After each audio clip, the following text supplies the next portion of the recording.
Boa noite, bem-vindos a estas conversas pequenas sobre coisas grandes.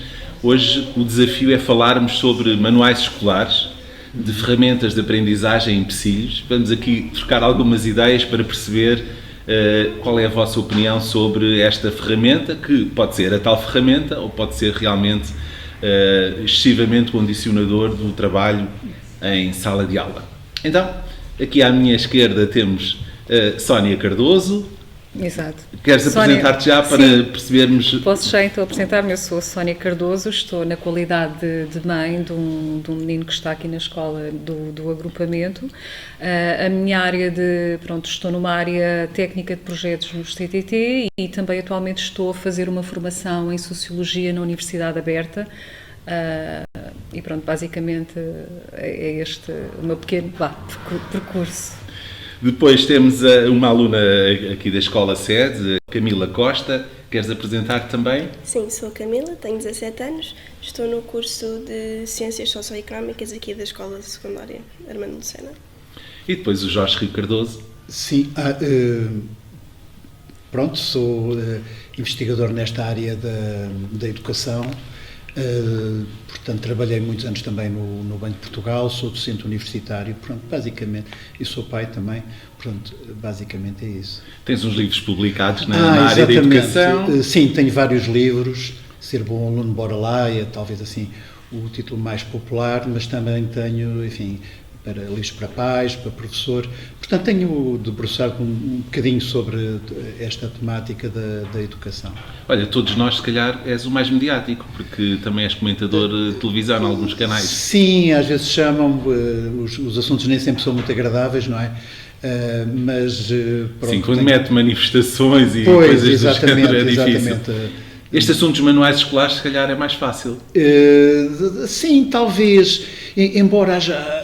Aqui na educação há muito aquela ideia, as coisas têm ou sim ou não. Portanto, trabalhos de casa, ou sim, uns estão a favor, outros contra. E às vezes o mundo não é preto e branco, quer dizer, há cinzento, não é ali pelo meio, não é? E podemos arranjar soluções às vezes híbridas, quer dizer, ou seja, quem acha que essencialmente as coisas devem ser digitais não quer dizer que seja proibido quando vê um manual, digamos, fica perturbado, não é assim, não é? Os manuais, evidentemente, que existem, agora nós temos que perceber o que é que queremos retirar em termos das aprendizagens, não é? E as aprendizagens podem ser feitas com um conjunto de materiais, desde os manuais, etc. Agora, o que tem que acontecer é porque há pessoas que às vezes não estão a perceber muito bem, pensam que é o livro ou um livro físico, ou então isto que está aqui está, digamos, num fecheiro digital. Mas não é isso. Quando nós falamos no livro digital, não é um PDF deste livro, não é? Portanto, tem ali outros recursos, tem vídeos, tem áudios, tem uma série de coisas, tem atividades, tem coisas em ação. E hoje em dia, aquilo que eu defendo, acho que toda a gente defende, é pedagogias vivas, e porque são essas que dão motivação ao aluno. E, portanto, eu, em relação a isto, diria que o manual deve existir, não é? Mas não deve ser uma coisa essencial, não é? Ou seja, seguir ipsis verbis aquilo que está ali, porque dali aquilo é um princípio para depois abraçarmos. Sim, eu concordo absolutamente. Embora o livro, no formato impresso, me seja mais agradável, parece que há uma interação... Porque há uma relação afetiva com o objeto, apesar de ser um objeto, não é? Mas também percebo essa potencialidade. E podes fazer anotações, não é? Mas também percebo essa potencialidade das hiperligações e, portanto, ao longo do texto, conseguirmos ter ligações para vídeos, enfim, para outras ferramentas. Agora, também não sei até que ponto é que isto não pode ser um fator de distração. Ou seja, às tantas andamos todos cronicamente distraídos com tantos, porque vamos a falar de um determinado assunto e quando fazemos um clique corremos o risco de saltar para um outro assunto. Não sei, como mãe, o que é que... Como mãe, é assim, eu também valorizo muito mais o livro físico, não é? Eu própria utilizo a leitura, prefiro mesmo estar a fazer a leitura num livro físico, até posso dar o meu testemunho agora enquanto estudante, não é, de Sociologia, eu tenho que estudar pelos manuais que estão em PDF. não é algo com que eu me identifico muito. Eu prefiro realmente ter o livro físico e, como falou e muito bem, há aí a parte emocional que cria com o objeto o cheiro do livro, e eu também leio imenso. Em casa todos lemos também, eu faço com que o meu filho também o faça, apesar também de ser importante haver estas novas tecnologias, obviamente, o mundo das crianças é um mundo digital, mas eu tenho gosto muito mais de ler e também impulsiono o meu filho a fazê-lo desta forma, mas sempre em conjunto com a parte digital. E também falou aí num aspecto em que quando estamos no computador a distração é maior, não é? Porque podemos ter vários livros abertos ao mesmo tempo e a capacidade de concentração para vários diminui, não é? Enquanto que se estivermos só com um livro, ali fisicamente a concentração é mais focada naquele. Sim, eu pessoalmente concordo com a Sónia, eu também prefiro muito mais ter o manual em papel, mas no meu estudo eu gosto de utilizar as duas ferramentas, tanto o digital como o palpável, pronto, o papel. Eu nas aulas gosto muito de sublinhar, de escrever ao lado, tirar anotações e depois em casa passo essas anotações para o digital. Os manuais também têm vários recursos, como quiz. Até ontem, por exemplo, tive a Stop a Sociologia e tinha várias perguntas e depois aquilo diz se eu acertei, o que é que eu errei, tenho vídeos e eu gosto muito do digital, mas prefiro o papel, tanto que os livros que eu leio, gosto de ter todos mesmo em papel, aquela cena de abrir o livro, tirar o plástico, de cheirar, de ler, é outra sensação que o digital não tem.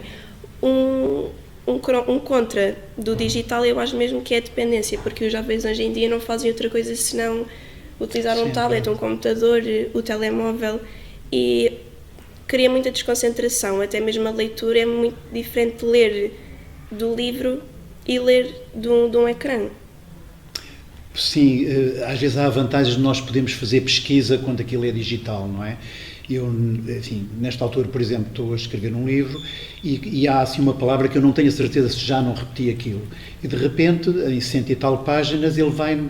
E eu dizia, pois, realmente já tinha escrito. Pronto, isso dá muita vantagem. Se eu tivesse a escrever à mão, seria muito diferente. E, portanto, aquilo tem recurso. Agora, o que eu vejo então, e daqui a 2 anos, 3, quer dizer, quando o livro é físico, não é? Nós vamos à estante e está lá, não é? Agora, no digital, já não sabemos muito bem o que é aquilo que está, se o computador teve um problema que ele deixaria de existir e, portanto, essa... A evolução tecnológica mudam os formatos e, às vezes, coisas em determinados formatos já não abrem tecnologias mais recentes. Exatamente, pode não haver... Exatamente. Mas eu concordo com a primeira parte da tua intervenção, que é, isto não é preto e branco, não temos que estar de um lado ou do outro. Portanto, na minha perspectiva, no contexto de aprendizagem em sala de aula, poderemos ter o recurso digital e o recurso manual convencional, impresso, ambas como ferramentas ao serviço da aprendizagem, não é? Porque realmente essa possibilidade de hiperligações no manual impresso é mais difícil. Pode haver um QR Code, por exemplo, e nós apontamos com o telemóvel, aquilo também nos encaminha para outros sítios. Mas quer dizer, encontrar aqui o equilíbrio. Mas também temos aqui outra questão, que é a questão do peso, que é andar com não sei quantos manuais às costas. Sim. Às vezes vejo aqui a rapaziada com 10 anos, no primeiro ciclo ainda há muito a possibilidade de às vezes deixarem alguns manuais na escola, não andarem com eles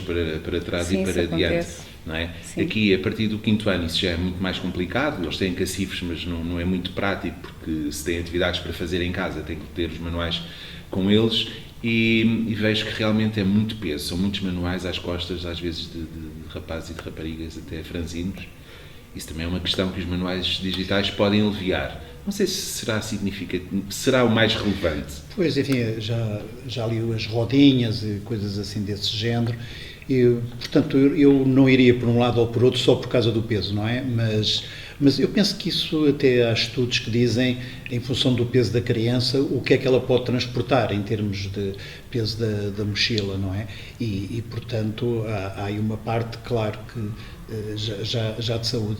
Mas, enfim, onde eu vejo digamos, o objetivo das aprendizagens, porque as aprendizagens, quando se fala em aprendizagens vivas, sei lá, a aula de biologia terminar num laboratório ou noutro sítio qualquer, portanto, ir para além daquilo que é a sala de aula. E aí já não estamos a falar exatamente dos manuais, até porque os manuais às vezes podem, à velocidade que as coisas estão a acontecer, podem estar desatualizados. Agora, o que acontece às vezes em grupos de pais é dizer, então, mas afinal a professora deu até que página, pronto, e aquilo ali se centra um bocadinho, mas a partir dali, pronto, aquilo são pistas para se pensar. Eu acho que o manual escolar tem que ser visto nesta perspectiva de ferramenta de aprendizagem. Não nos pode escravizar, não é? E condicionar o trabalho dos professores e dos alunos, terem que seguir aquilo de uma forma quase como se fosse um documento sagrado, da primeira à última página. Claro. E isso às vezes gera, porque alguns pais ainda têm essa ideia de que a aprendizagem tem que ser naquela sequência do manual, faz com que depois tentem comparar. Onde é que vai a turma da sala ao lado e tal. Isto gera algum stress para os professores. Às vezes os professores dizem que até gostavam de se libertar mais dos manuais escolares e de prepararem mais recursos e, portanto, o manual ser mais um, mas que sentem esta pressão das famílias, porque não sei se vocês têm esta visão, de que às vezes pode gerar esta ideia de que tem que ser desta forma. Eu acho que em anos que já lá vão, quando havia falta de professores e a escolaridade foi alargada, todas as aldeias tinham a sua escola, não sei se recordam, tu não, seguramente, havia regentes, não havia professores em número suficiente e havia regentes. Certo. Aquelas pessoas não tinham a formação pedagógica nem científica, então, claro, tinham que ter o trabalho muito estruturado, não é? Tinham que ter o manual que lhes dava aquela, no fundo, era o guia da sequência das aprendizagens. Hoje creio que não faz assim tanto sentido ficarmos escravos da proposta de uma editora, não é? Sim. Exato, é verdade. Embora há aqui um dado que temos que pensar, que vem das neurociências, em que um cérebro digital, essencialmente, é um bocadinho disperso, até impaciente, e portanto, isto, sobretudo no primeiro ciclo, segundo, faz apelo a que haja regras de utilização, não é? Porque, quer dizer, o controle emocional é a base do estudo, não é? Na concentração, o foco e estes elementos demasiado digitais, não é? Se pensarmos nisso, podem levar a que haja essa ausência de concentração, não só nas aprendizagens, mas depois na vida, não é? Aquilo que a gente chama às vezes cabeça no ar, etc. Pronto, não pensa duas vezes e é por isso que cada vez mais o controle emocional é muito importante e eu sei que a Sónia é uma pessoa que faz yoga. E aliás até aqui no agrupamento fez voluntariado com meninos relativamente novos, não é? Mas sim, podes falar sobre segundo isso. e terceiro ano, sim, fiz algumas sessões, durante 2 anos fiz sessões de yoga com meninos, pronto, entre os 7 e 8 anos, pronto, e é muito gratificante e tem um efeito muito relaxante para eles, para a saúde mental e até depois na forma de aprendizagem, não é? E de captar a atenção e de captar essa aprendizagem na sala de aula. Os próprios pais diziam isso, isto afinal resulta, não é? Sim, não, é verdade, eu acho que criarmos estas oportunidades e trazê-las também para o espaço de escola é fundamental, porque são tantos os estímulos, não é? Exato. Há tanta são os jogos, há tanta dispersão que às tantas precisamos mesmo de encontrar estes pontos de encontro connosco, estes instrumentos, estas oportunidades. Sim, as crianças hoje são hiperestimuladas, não é? Há demasiada informação e elas de alguma forma têm que encontrar o seu centro, o seu eu, não é? Não andarem tão dispersas e nesse sentido o yoga, eu faço, não é? Também a meditação e até também obviamente aconselho adultos também, mas quanto mais cedo começar já vão com o cérebro programado para esse tipo de atividade. É mais fácil a criança, quando começa nova, não é, com este tipo de exercício, do que quando já somos adultos e tentamos introduzir isso na nossa vida.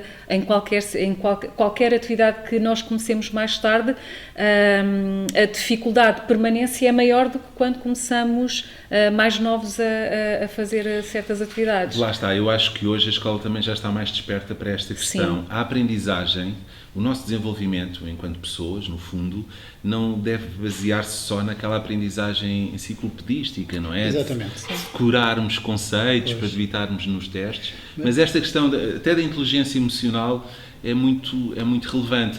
E lá está, são coisas que nos livros dificilmente se conseguem concretizar, não é? Mas as coisas estão ligadas, porque nós geralmente memorizamos coisas, mesmo quando estamos no primeiro ciclo, quando há emoção. Aliás, os ingleses têm uma expressão, que eu aliás até cito isso de vez em quando, I know by heart, eu sei de coração, mas a tradução que se faz desta frase é eu sei de cor, e às vezes antigamente dizia-se eu sei de cor e salteado, como se aquilo fosse uma grande coisa, podia não perceber, mas palreava aquilo. E realmente as emoções têm que estar nas aprendizagens, e isso acaba por ser muito relevante. E aliás, aqui no agrupamento, quer grupos interativos, quer as tertúlias dialógicas, é do mais moderno que há nas ciências da educação, não é? E portanto, é muito relevante. Isto não tem tanto a ver com os... Agora, sim, mas tem tudo a ver.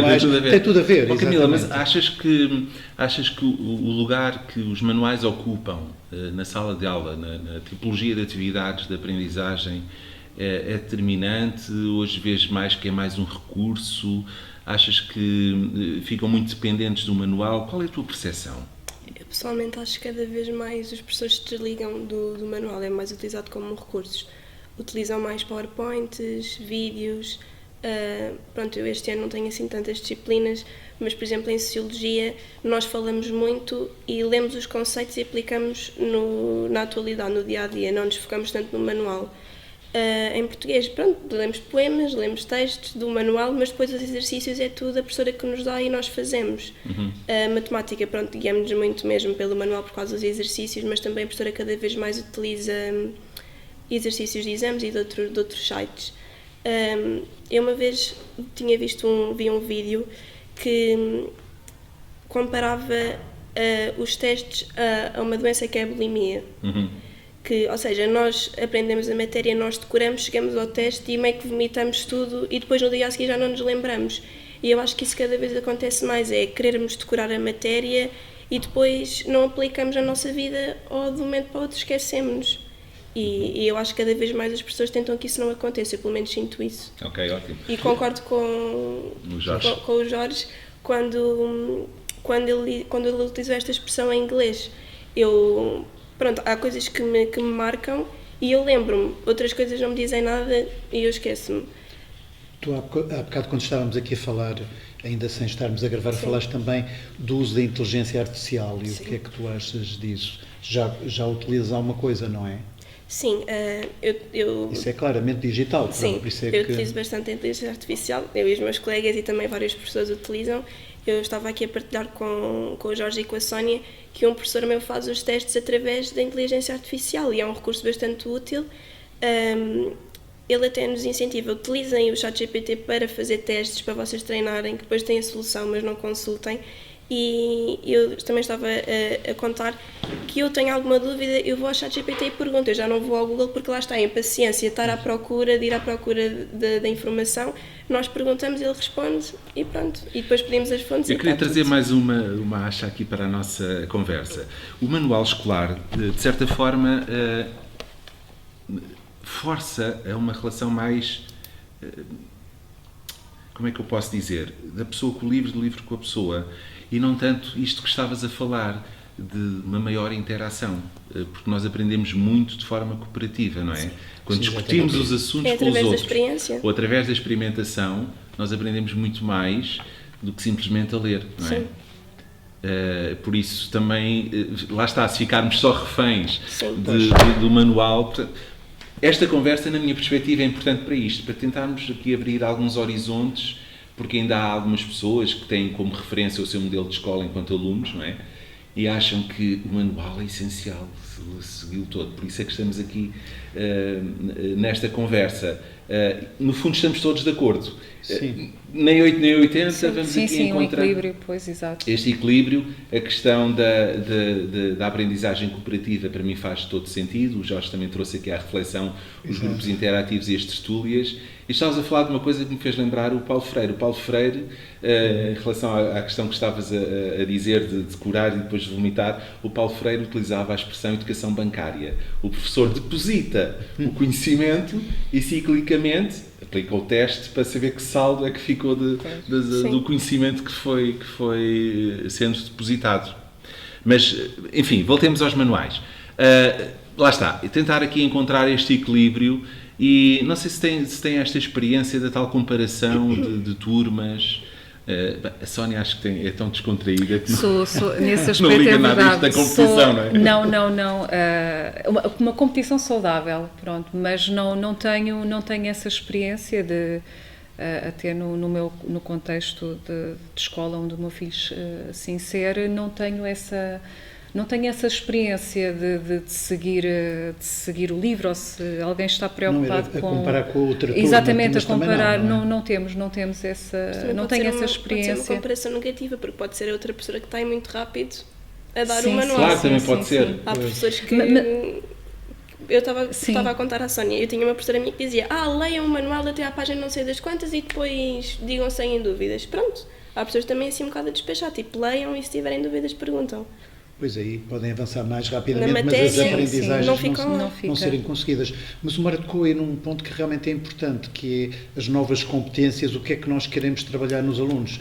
Ou seja, a escola às vezes não põe muito os meninos a falar, a discutir às vezes até casos, tentarem arranjar consensos e pronto, e o manual às vezes é uma coisa um bocado individual, cada um trata. E agora no manual, e mesmo que haja digital, podem sair dali um conjunto de atividades para eles fazerem, não é? E isso é que leva um bocadinho àquelas pedagogias ativas. Nós estávamos há pouco, antes de gravarmos, a falar na gamificação, que é uma espécie quase de um jogo em que eles aprendem. E aí, claro, não há de ser o manual físico, não é? O digital apela muito a isso. Ou seja, eles sem darem por isso estão a aprender, porque querem subir de nível ou querem ter uma recompensa, etc. E às vezes há ali uma competição saudável. Agora, uma das coisas que é muito necessária é trabalhar a criatividade, não é? A escola às vezes não nos ensina a ser criativos, a imaginação. Aliás, há uma série de coisas que às vezes passam um bocadinho ao lado da escola. O poema, portanto, a imaginação, a criatividade, a utopia, não é? É isso que faz avançar as sociedades e a escola às vezes não sabe como é que há de trabalhar isso, não é? Porque foi uma escola que pretendeu chegar a toda a gente, universal, plural, democrática, e muito bem, mas transformou-se também numa escola muito objetiva, à base da grelha de avaliação, dos horários, sabes hoje muito bem, se souberes amanhã não interessa, o exame foi hoje, e não trata muito os temas, digamos, mais subjetivos, o amor, a paz, coisas assim desse género que são absolutamente fundamentais. E as aprendizagens daquilo que vai para além do manual, é aí que estão esses temas, digamos assim. Olha, eu não sei se vocês sabem, mas nós temos uma voz do além que nos traz algumas perguntas de quem está a ver e a ouvir. Vamos lá ver. Alguma pergunta? Ora, boa noite a todas. Por acaso, hoje está uma sessão muito participada, com várias perguntas e interessantes. Eu farei então as perguntas para o ar, se calhar vou agrupando para não ficarmos aqui muito tempo. Mas há alguém que nos diz: os manuais digitais prometem inovação e acessibilidade, mas até que ponto garantem uma aprendizagem eficaz para todos os alunos, considerando fatores como a intoxicação / fadiga digital, a desigualdade no acesso e a retenção do conhecimento? Esta é uma primeira questão. Ou seja, que tem a ver exatamente com esta questão da acessibilidade e da equidade. Por outro lado, também temos aqui uma outra questão que está, ou que pode ser ligada, que tem a ver com a digitalização do ensino. Não é inevitável, mas será que a substituição dos manuais físicos pelos digitais pode comprometer o desenvolvimento de competências essenciais como escrita manual e a literacia crítica? Um bocadinho no sentido do que o Jorge acabava agora de dizer. E se também, na sequência, se contribuirá para desenvolver a concentração e o foco tão necessários à aprendizagem. Ou seja, a ideia dos manuais e dos dispositivos móveis poderem também, no fundo, esconder um bocadinho esta ideia de foco na aprendizagem. Tenho mais questões, mas para já deixo estas. Não? O que é que se atira? Na primeira questão, eu achei engraçado porque estávamos a falar há pouco sobre isso, ou seja, se os manuais ficassem, ou seja, o conhecimento através da parte digital tinha um impacto, e falámos há pouco sobre isso, a nível de neuronal, ou seja, aqui um fator de saúde mental que o aluno estar constantemente a olhar para o ecrã traz efeitos nefastos para o nosso cérebro. Pronto, respondendo à primeira questão, e lembrei-me do que falávamos há pouco, ou seja, aqui, como falámos também, deverá haver, obviamente, um equilíbrio. E também como eu gostaria de acrescentar que as mudanças são todas graduais, não é na humanidade, não é as gerações, ou seja, o que as crianças, os pais das crianças aprenderam de uma maneira e agora as crianças estão a aprender de outra. E claro, há aqui um conflito de gerações, não é? Eu aprendi desta maneira e como é que, ou seja, podem não saber tão bem lidar e parece que as crianças não estão a aprender de acordo com o que é certo, não é? Pronto. E então aqui tem que haver um equilíbrio, ou seja, não é total, deixamos de ter obviamente livros físicos e passamos tudo para o digital, mas uma mudança gradual e no fundo as pessoas também vão se adaptando a isso porque vêem resultados, não é? Mas o excesso de digitalização, pronto, e há estudos que até comprovam isto, o excesso de estar a olhar para o ecrã tem um efeito nefasto para a parte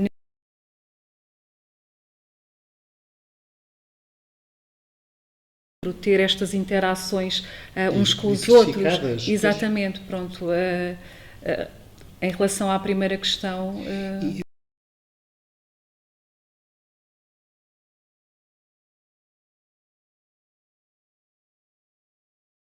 Tem que ser igual para todos, porque às vezes há aquela ideia, podem utilizar telemóveis. Bem, mas eu posso estar a utilizar um topo de gama e aqui a Camila estar, ou nem sequer ter, pronto, e isso é que eu sou contra, quer dizer, deve ser a escola, o sistema a disponibilizar e, portanto, é uma coisa igual para todos poderem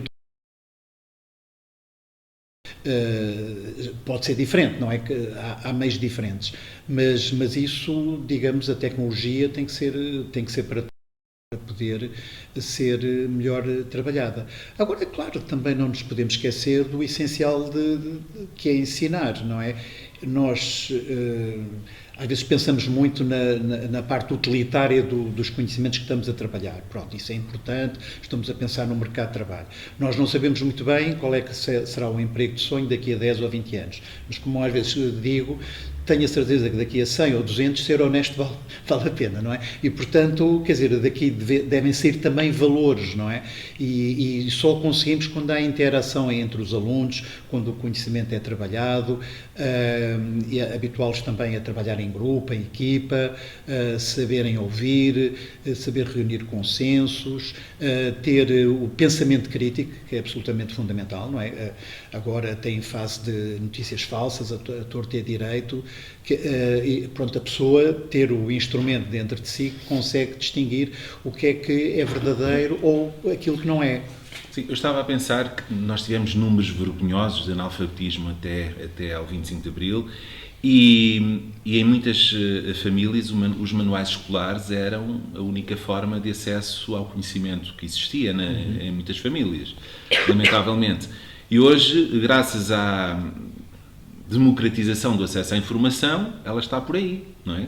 É muito mais fácil, hoje em todas as casas presumo que haja livros, é muito mais fácil ter acesso aos livros, temos todos nós algum tipo de equipamento tecnológico que nos liga também a esse acesso à informação. Agora, eu acho que é fundamental trabalharmos com os nossos alunos as competências de utilização dessa informação, no fundo a capacidade de pesquisar, não é? Se eu tenho que fazer um trabalho de projeto em grupo sobre um determinado tema, o que é que eu já sei, o que é que eu ainda preciso ir procurar para encontrar resposta para as minhas questões, e no meio deste pântano de informação temos as informações falsas, as informações incorretas, e darmos algumas ferramentas aos nossos alunos para saberem pesquisar, para saberem separar o trigo do joio, saberem que informação é que é útil para o projeto que estão a seguir. E depois, a capacidade de partilhar o que aprenderam com os outros, portanto, fazer este circuito, no fundo é dotar os nossos alunos das tais ferramentas que poderão ser sempre úteis a par da honestidade e de sermos boas pessoas. Sim, sim. Porque o sabermos utilizar a informação que temos disponível, se for uma matriz que está ali assim subjacente, mesmo havendo evolução do conhecimento, porque o conhecimento não é estanque, Claro. não é estável ao longo da história, e ainda bem, conseguiremos sempre ir mantendo esta relação de apropriação, não é? Da informação e transformá-la em conhecimento. Por isso, manuais digitais ou manuais em papel, o que importa é mesmo irmos desenvolvendo estas ferramentas. E há mais perguntas, vamos ouvir a voz do Alain outra vez. Ora, e é exatamente nesta deixa do manual digital versus manual em papel que surgem aqui 3 questões que eu vou tentar agrupar numa só, porque elas têm uma relação entre elas. E que nos perguntam, ou seja, que nos afirmam, isto não sei se será uma pergunta, mas esta ideia de o conceito de livro em papel não será um condicionamento do adulto. E eu, porque esta questão articulá-la com as outras questões? Porque nos surge aqui uma referência sobre algo que o Jorge referiu há pouco, a ideia do modelo PDF, e a pergunta é: o multimédia trouxe mais potencialidades que não são exploradas porque é uma linguagem diferente. O Jorge teve a oportunidade há pouco de referir isso, esta ideia de modelo PDF, ou seja, não vamos transportar o livro em papel para o multimédia, que oferece um conjunto de outras soluções. E uma outra terceira, também não pergunta, mas uma questão que se articula com isto, tem a ver exatamente com, por acaso, um pensador, filósofo muito interessante nesta perspectiva, Manuel Castells, fala desta exatamente diferença entre o aprender linear, e eu aqui classifico o aprender linear, eu gostava muito de usar o exemplo do Castells, que é quando os adultos leem um livro, começam no primeiro capítulo até ao último capítulo, e este aprender em rede, que ele define como um aprender que vai buscar pontos de interesse, não é? O tal o hipertexto, a linguagem por marcações que a internet nos permite. Isto faz também alterações neuronais, como o Jorge dizia. Por isso, aqui sim, e resumindo, esta ideia de estamos a falar não dos recursos técnicos, mas estamos a falar aqui quase como um confronto geracional. A forma como os adultos aprendem e aprenderam e a forma como os jovens aprendem e precisam de aprender. E então agora devolvo-vos esta reflexão que me parece também muito pertinente nesta questão. Eu tenho uma posição, eu acho que nós não aprendemos por gavetas. A nossa aprendizagem, o nosso cérebro não funciona com o conhecimento espartilhado, mas há aqui interrelações. E eu estou convencido de que nós, e a maioria dos países europeus, têm a monodocência, embora podendo ser coadjuvada, mas tem monodocência nos primeiros anos de escolaridade. Nós temos 4 anos de primeiro ciclo, há países, Espanha, creio que tem 6, Itália tem 5, pronto, há aqui algumas variações, mas nós temos aqui a monodocência no primeiro ciclo, que seria justamente para que a aprendizagem fosse sendo promovida de forma articulada, ou seja, o português e a matemática não são disciplinas separadas, não é? Claro. Pode haver aqui relação com o estudo do meio ou com as expressões. E os manuais escolares às vezes condicionam. Temos o manual de português, então agora é o tempo de português. Pois. A matemática, e isto pode ser uma condicionante. Exatamente. Portanto, daí que se nos libertássemos mais um bocadinho, poderia ser útil. A vida é pluridisciplinar, multidisciplinar, não é? E eu penso que a escola vai evoluir com toda a certeza para uma lógica de projeto, ou seja, estamos a estudar a aprendizagem na área das alterações climáticas, então há um conjunto de disciplinas que vai ser chamada para ali, e é isso é que transforma o conhecimento numa coisa viva, ativa e aplicável, não é?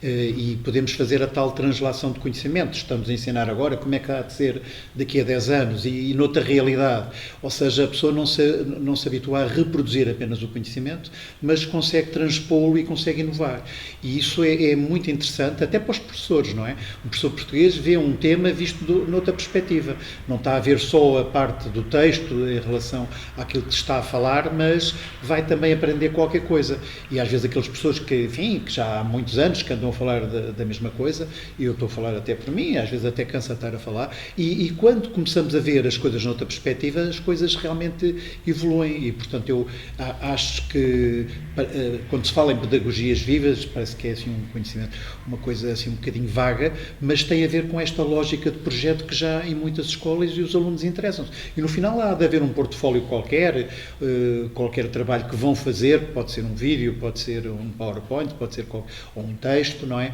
Isso acaba por ser muito interessante.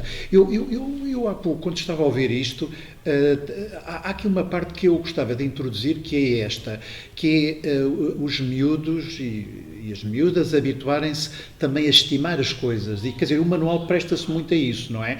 Ou seja, há pouco a Camila dizia, eu não gosto muito desta coisa, estar a receber o manual, e estava até a dar um exemplo, que eles apagam as primeiras partes e as outras já não, porque eu gosto de cuidar do livro. E isto é uma coisa que se ensina, às vezes até a própria família passa, não é? Porque às vezes vivemos numa sociedade que é um bocadinho descarta tudo e no final não fica ali um produto, olha isto, porque ainda hoje eu tenho ali os livros quando estava no primeiro ano da faculdade ou no último, e pronto, há ali uma coisa. Como o digital às vezes perde-se um bocadinho essa ideia, não é? E isto às vezes pode passar para outras coisas, tudo é descartável, até os amigos, as pessoas, e às vezes estas coisas, quando se aprende, por exemplo, no meu tempo, vivia-se, quando eu era miúdo, havia muita pobreza, não é? E a minha família ensinou-me sempre a poupar. Hoje, se calhar, já não preciso tanto, mas há uma folha que está escrita de um lado, não está do outro. Eu ponho ali para apontamentos, quer dizer, e pode-se dizer, mas é uma questão económica, é porque precisas? Não, é porque eu tenho sentido, não gosto de desperdiçar. E são coisas que ficam, não é? E, portanto, temos que pensar também, quando estamos a falar aqui em aprendizagens, também ensiná-los a não descartar tudo, não é? Há ali uma coisa física que eu acho que é importante. Eu tenho tanto respeito pelo livro que não consigo sublinhar. Há pessoas que sublinham. Por exemplo, não consigo sublinhar. A lápis? E se me nem a lápis. E se me emprestares um livro, se eu gostar do livro, eu tenho que comprar o livro, eu tenho que ter a posse. Isto é doentio. Para seguir fazer uma terapia qualquer.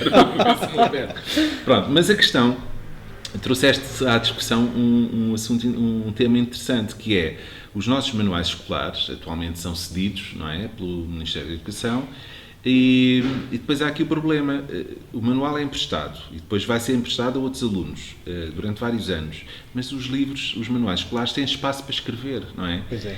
Como é que se gera isto? Porquê é que continuamos a pensar no manual escolar com os exercícios integrados? Porquê é que não é só um banco de recursos? Porquê é que não é só um banco de recursos, não é? Exato. Não sei. E não ter que se escrever, pois. O que é que tu achas? E as atividades serem feitas fora, não é? Sim. O que é que achas, Camila? Por exemplo, eu este ano tenho alemão e a mim é um bocado cansativo passar tudo para o caderno, portanto eu escrevo no manual. Eu escrevo a lápis e depois apago, mas eu sou a pessoa que apaga quando devolvo o manual, eu apago tudo e entrego o manual como novo. Eu estava a partilhar que eu plastifico o manual, eu não risco com caneta, faço anotações a lápis levezinho que é para não ficar a marca, mas depois apago tudo e devolvo. O manual de português já diz, escreve no caderno, passa para o caderno, no esquema seguinte e não tem espaço para escrever. Agora, manuais de línguas, sim, e para as crianças então é muito mais fácil escrever no manual do que passar para o caderno. Até para estudar, ninguém vai abrir o manual e abrir o caderno para ver o que é que respondeu ao quê. Mas eu concordo com o Jorge quando diz que as coisas cada vez são mais descartáveis. Os manuais que eu tenho este ano, muitos são reutilizados e a capa está rasgada. Eu pessoalmente eu não gosto. Eu entrego como novo, porque não é uma coisa que é minha. Se fosse meu, eu podia fazer o que eu queria, mas como não é meu, eu gosto de entregar como novo.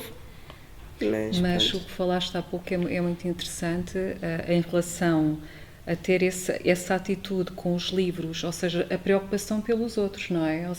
Aqui há uma competência, isso é muito interessante, que é o aluno está a utilizar aquele livro e vai utilizá-lo de forma a que vai passar para outro colega. Há aqui uma competência que ele vai adquirir e que não adquirisse se tivesse a parte só tecnológica. É muito interessante. Sim. Ou seja, sem querer adquiriu ali uma competência de cuidado, de socialização, porque está a pensar no outro, eu vou utilizar isto, mais alguém no futuro vai utilizar. E foi uma competência que ele adquiriu, que vai interiorizar para o futuro e depois a reproduzir no seu futuro até laboral, não é? A preocupação com os outros, ou seja, não está sozinho no mundo.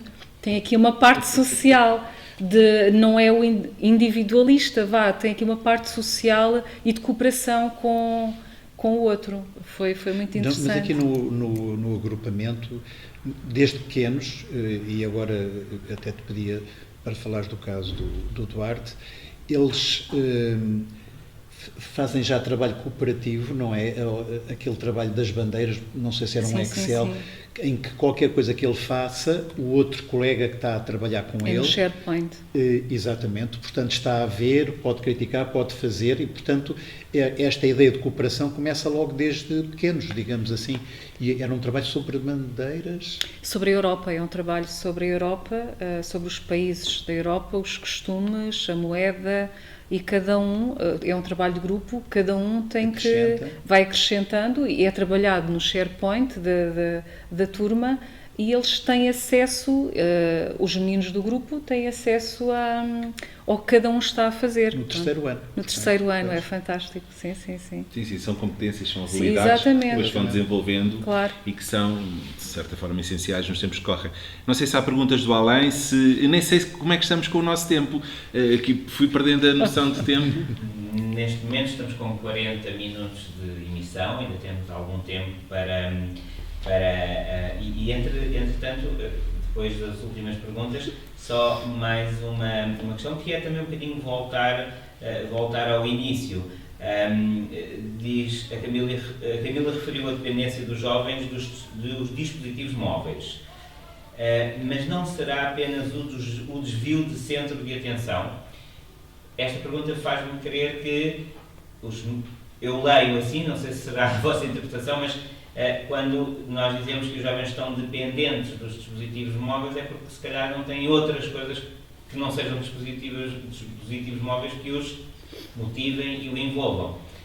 Isto leva-nos a pensar se, além dos manuais escolares, não poderá passar também pela escola outras estruturas e estratégias de ensino/aprendizagem.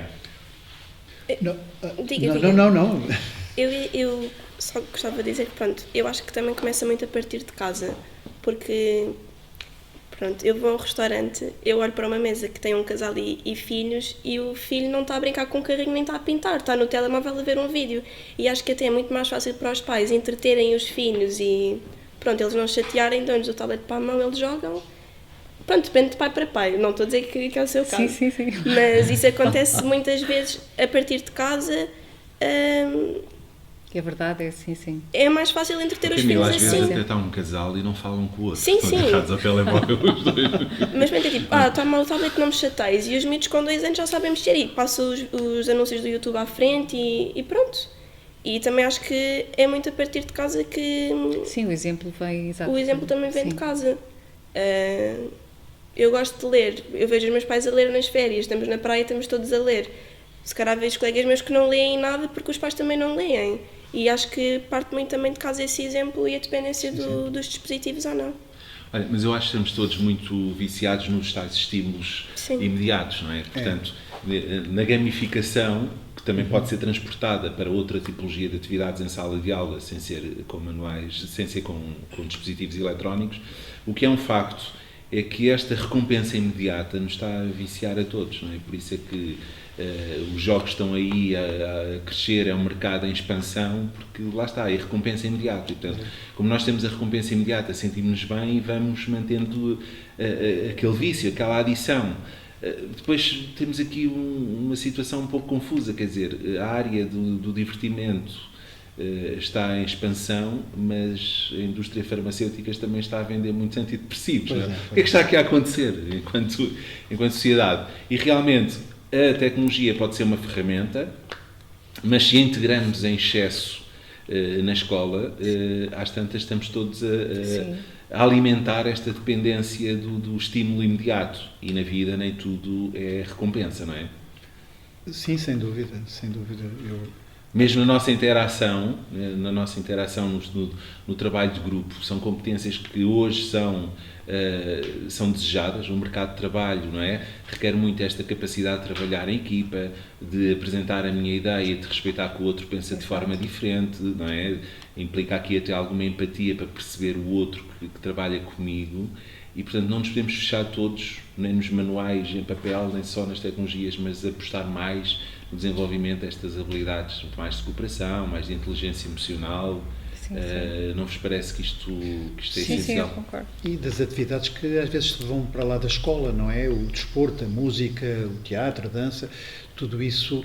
Aliás, uma pergunta recorrente nos pais é isso: o meu filho ou a minha filha não quer saber como é que eu motivo para o estudo, para a escola, e geralmente aquilo que eu respondo é como é que nós o motivamos para a vida, não é? E dentro da vida é que há, enfim, muitas outras atividades que nos trazem competência.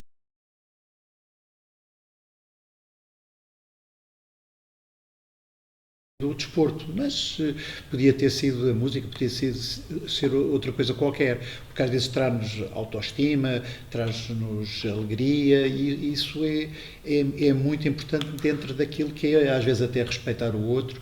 E quando nós às vezes dizemos respeitar o outro, às vezes a gente diz que respeita, mas respeita quem manda, não é? Que nos pode trazer, enfim, algum problema.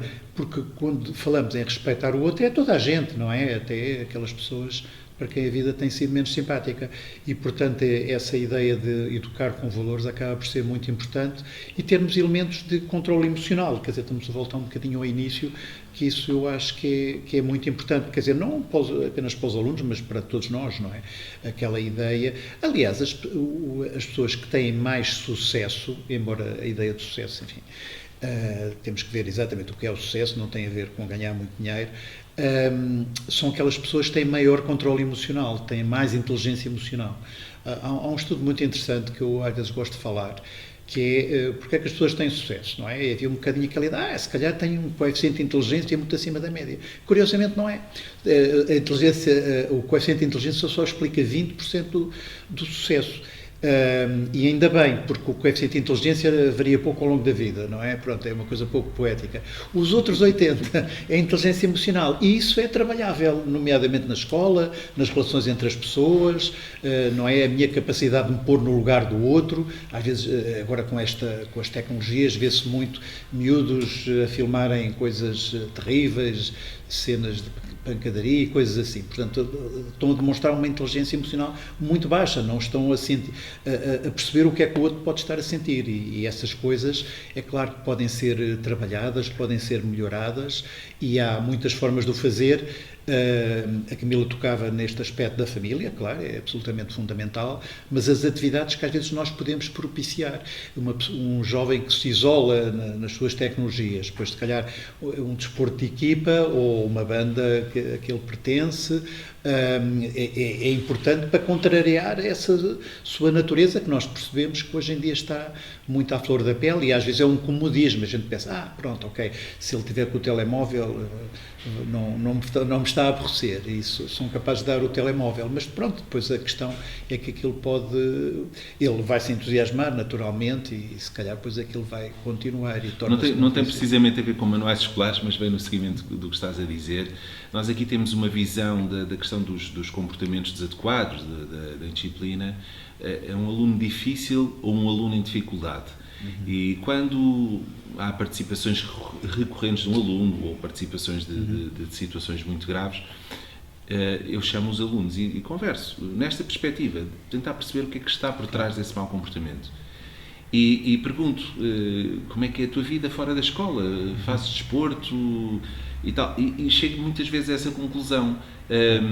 Não há uma atividade esportiva, não há grande disponibilidade da família com esse tipo de exemplos de leituras ou de outras atividades, de voluntariado ou de banda, ou seja lá o que for. Portanto, não há uma grande rede de acompanhamento, não há um desporto e, portanto, não há um escape.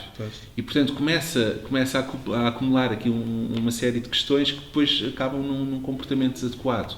E depois lá está, a seguir vem uma conversa e tal, e tentamos encontrar aqui algumas soluções no sentido de, devias procurar fazer um desporto, ou vê lá na tua terra não há um clube, ou não há uma banda, ou não há qualquer coisa. Vamos tentando ajudar a criar aqui um compromisso de que, globalmente, quando se chama um aluno, não é preciso chamar a segunda vez, nem a terceira vez, mas percebemos que por trás de um comportamento desadequado, há qualquer coisa que não está a correr bem na vida daquele jovem, não é? Pronto. Nem sempre é assim, às vezes há questões até patológicas que estão por detrás, mas quando não há uma razão patológica que justifique, há muitas vezes esta questão da rede e dessa ocupação do tempo livre para além da escola. Mas ainda temos mais qualquer comentário? Ora, nem a propósito, vocês iniciaram agora esta última reflexão e estava aqui já uma questão que faria todo o sentido também, que o Mário trouxe, que diz-nos qualquer coisa como: temos centrado muito na reflexão sobre os manuais escolares, mas não lhes estaremos a dar demasiada importância. A disposição das salas de aula, a oferta complementar nas escolas, em termos de recursos e equipamentos, os trabalhos de casa que não usam de facto os conhecimentos de casa e da família, ou seja, os manuais são recursos como todo um outro conjunto de possibilidades que a escola pode usar. E eu acho que, para nos aproximarmos do final, pode deixar-se aqui, pode ser útil fazer também, passar um bocadinho por estas questões que nos foram levantadas aqui, que me parecem bem pertinentes nesta perspectiva de pensar a escola como um conjunto e não apenas com instrumentos muito específicos. Não, na realidade a disposição na sala de aula tem muito a ver, pronto, geralmente é como às vezes dizem autocarro, não é? Portanto, os alunos não se veem uns aos outros. Aqui e, não, portanto, aqui não. Ah, não? Aqui Vá, é em IU? Sim. Ok. Então, Sim, é ótimo. ótimo, mas não é, quer dizer, na maioria dos casos às vezes não é assim, não é? E às vezes não apela muito à discussão, ao diálogo, etc. Mas desenvolve mais, diz que tu Não, mas não, é claro que depois hoje fala-se muito na sala de aula do futuro, não é?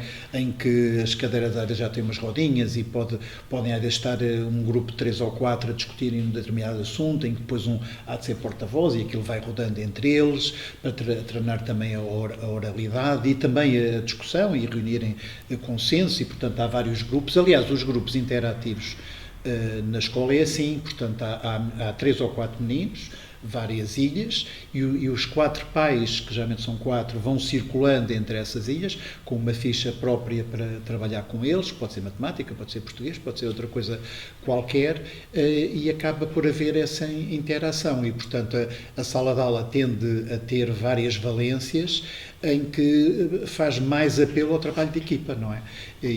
Porque, caso contrário, pronto, será o ensino dispositivo. Sim. E rende mais o tempo, não é? O facto de haver aqueles voluntários na sala de aula acabam. Os grupos trabalham, que é uma coisa. Sim, há mais dinamismo. Há mais dinamismo. É E na presença dos pais não querem ficar para trás. Claro, também, exatamente. Tem essa parte.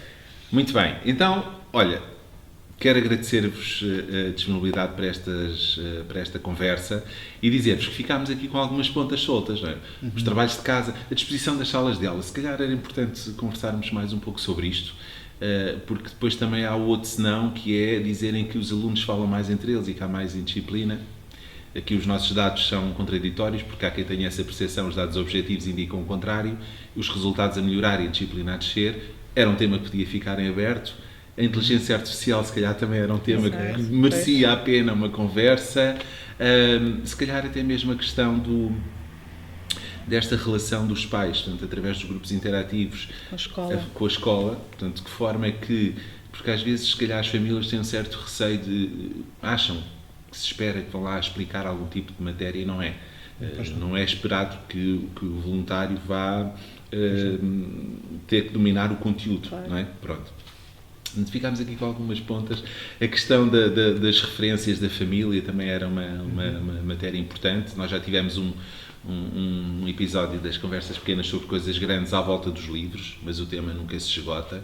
Era importante voltar a ele. Portanto, eu gostava de conversar outra vez aqui com este painel, porque eu acho que foi muito gratificante. Eu, pelo menos, perdi a noção do tempo, como vos dizia. Portanto, muito obrigado. A Sónia, a Camila, Jorge e não sei se querem dizer mais alguma coisa só para rematar. Só agradecer o convite, foi uma honra. Também agradeço. Muito obrigada. Muito obrigada.